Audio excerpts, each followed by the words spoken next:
மாதவிடாய் காலத்தில் ஒரு பெண்ணை தொட்டால் என்ன நடக்கும் தெரியுமா? இந்த ரகசியம் தெரிந்தால் யார் வேண்டுமானாலும் அதிர்ச்சி அடைவார்கள். பெண்களுக்கு தெய்வங்கள் சாபம் கொடுத்தன.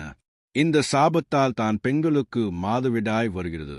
மாதவிடாய் காலத்தில் ஆண்கள் பெண்களை தொட்டால் என்ன ஆகும்? அந்த நேரத்தில் பெண்கள் என்ன செய்ய வேண்டும், என்ன செய்யக்கூடாது? இந்த நேரத்தில் மக்கள் பெண்களை ஏன் தீண்டத்தகாதவர்களாக கருதுகிறார்கள்?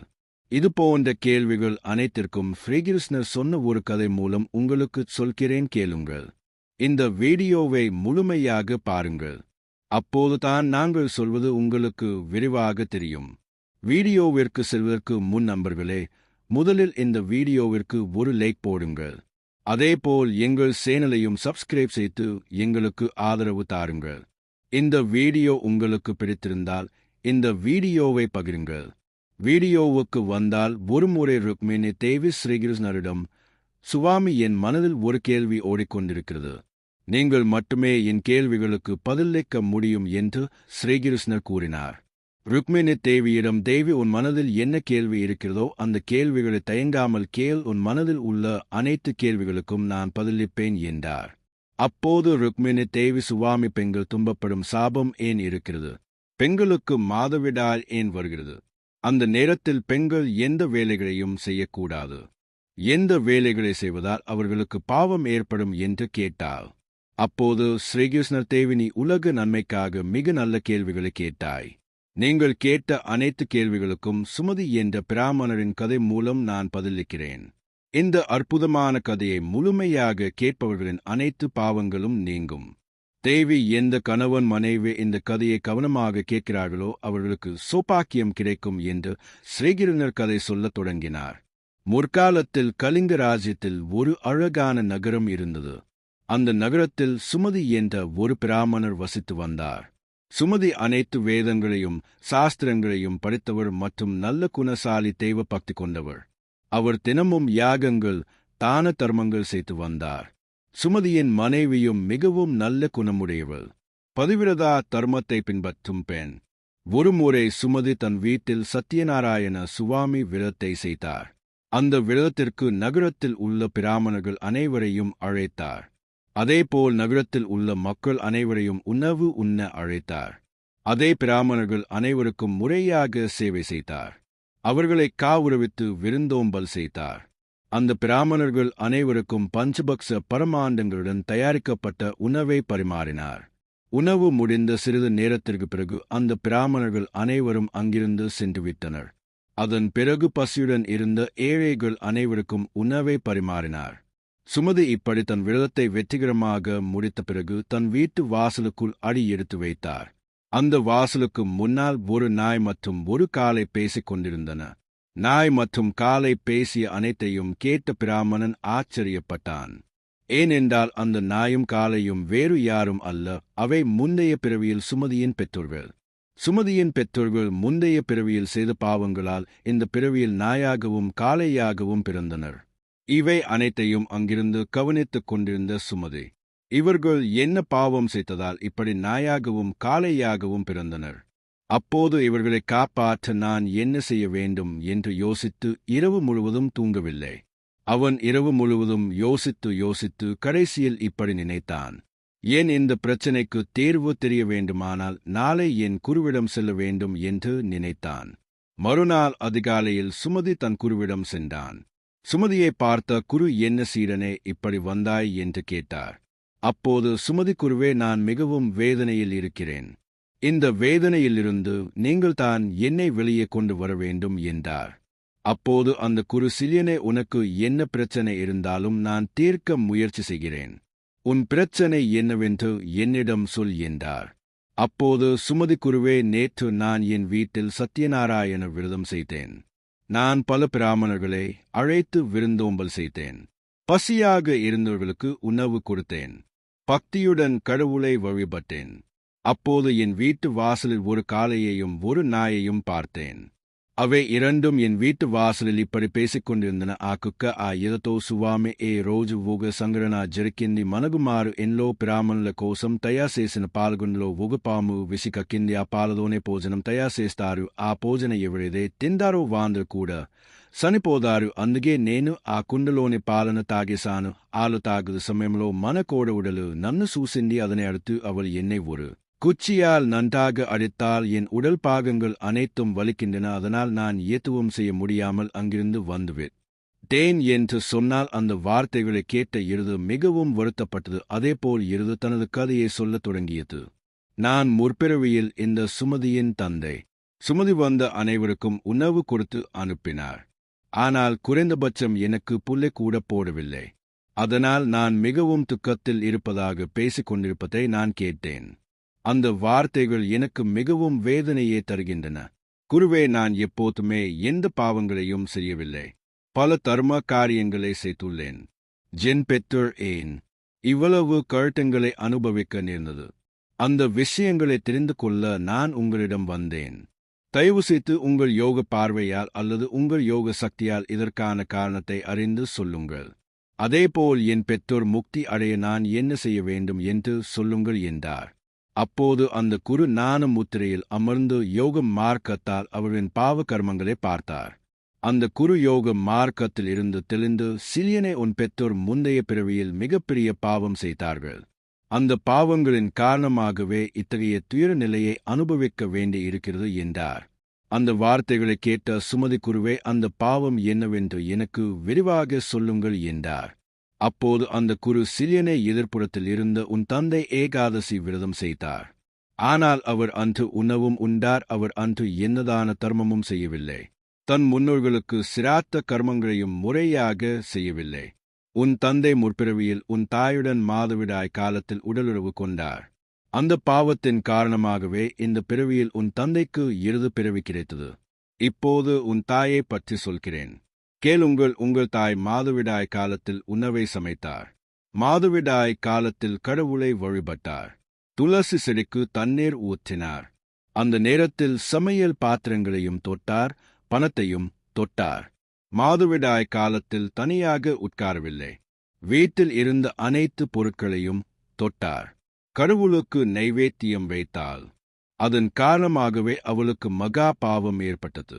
மாதவிடாய் காலத்தில் பெண்கள் 3 நாட்கள் அசுத்தமாக இருப்பார்கள். அந்த நேரத்தில் பெண்கள் பூஜைகள் போன்ற காரியங்களை செய்யக்கூடாது. பெண்கள் அந்த 3 நாட்களும் தங்கள் தலையை கூட தொடக்கூடாது. அப்படி செய்தால் கணவனின் ஆயுள் குறைந்துவிடும். பெண்கள் அத்தகைய நிலையில் இருக்கும்போது செடிகளையும் மரங்களையும் தொடக்கூடாது. அந்த நேரத்தில் பெண்களுடன் எந்த உறவும் வைத்துக் கொள்ளக்கூடாது. ஒருவேளை உறவு வைத்துக் கொண்டால் அவர்களுக்கு பிரம்மத்தி செய்த பாவம் வந்து சேரும். அந்த நேரத்தில் பெண்கள் அணிந்திருக்கும் ஆடைகளை யார் தொடுகிறார்களோ அவர்களுக்கும் பாவம் வந்து சேரும். பெண்கள் 4வது நாள் குளித்த பின்னரே புனிதம் அடைவார்கள். இந்த காரணத்தினால்தான் உங்கள் தாய்க்கு நாய் பிறவி கிடைத்தது என்று கூறினார். இப்போது சுமதி, குருவே, இந்த பிரச்சனைக்கு எனக்கு ஒரு தீர்வு சொல்லுங்கள் என்றார்.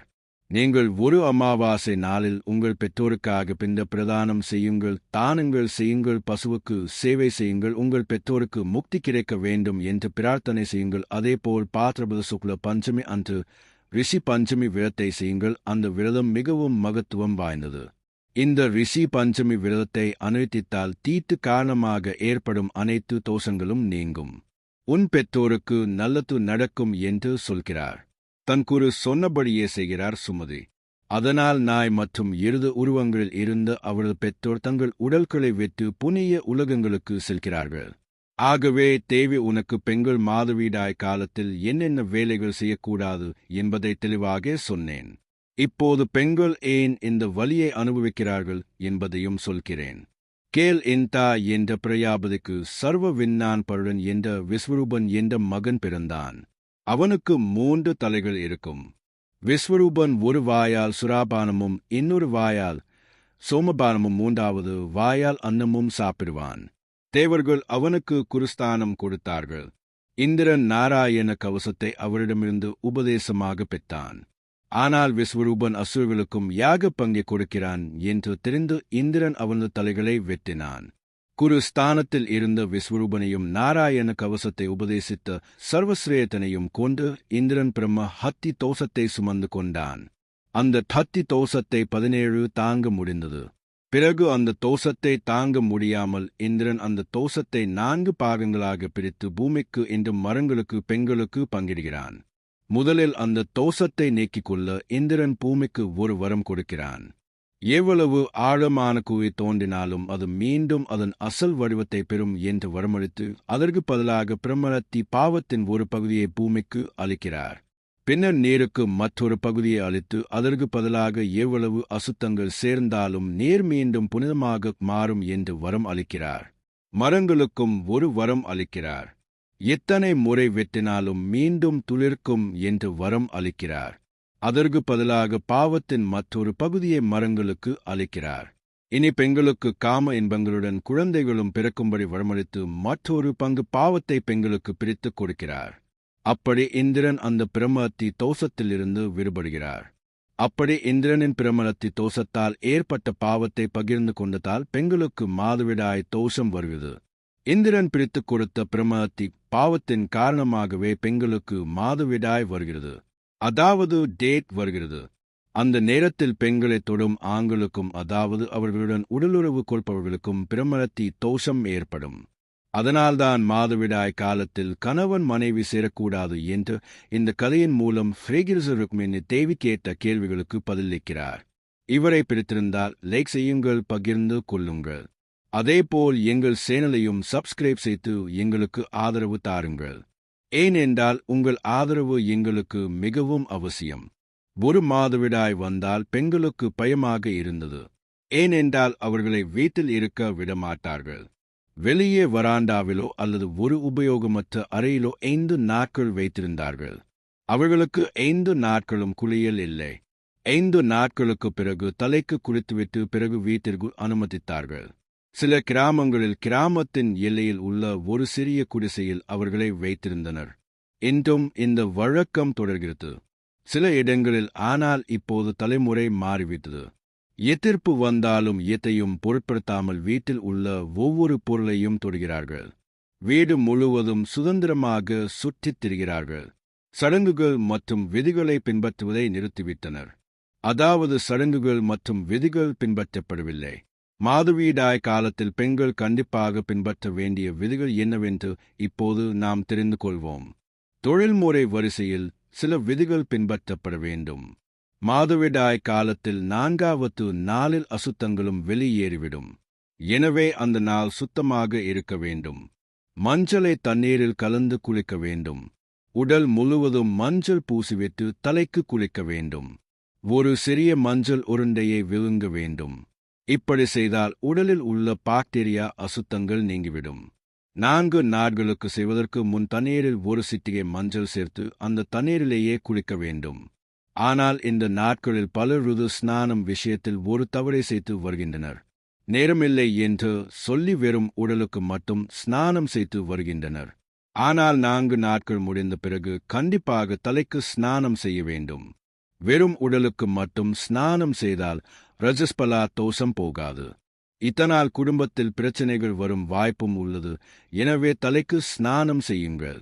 அதன் பிறகு பகவானுக்கு நமஸ்காரம் செய்து கொள்ளுங்கள். சிறு குழந்தைகளை தலைக்கு குளித்த பிறகுதான் தொட வேண்டும்.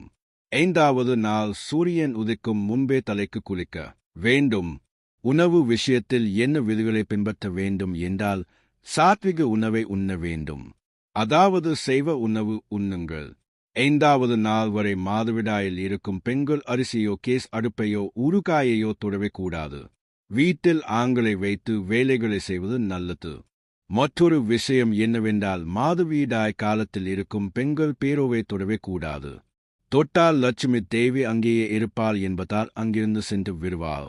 மாதவிடாய்க்கு பிறகு வீட்டை நன்றாக சுத்தம் செய்ய வேண்டும். சுத்தப்படுத்தும் போது 2 துளிகள் கோமூத்திரத்தை தண்ணீரில் கலந்து வீடு முழுவதும் சுத்தம் செய்ய வேண்டும். இந்த வழியில் பெண்கள் மாதவிடாய் காலங்களை கடைபிடித்தால் எந்தவிதமான அசுபமும் இருக்காது. மேலும் கடன் கழுத்தங்கள் நீங்கி லட்சுமி கடாட்சம் சித்திக்கும் என்பதால் பெண்கள் மாதவிடாய் காலத்தில் இந்த விதிகளை கண்டிப்பாக கடைபிடிக்க வேண்டும்.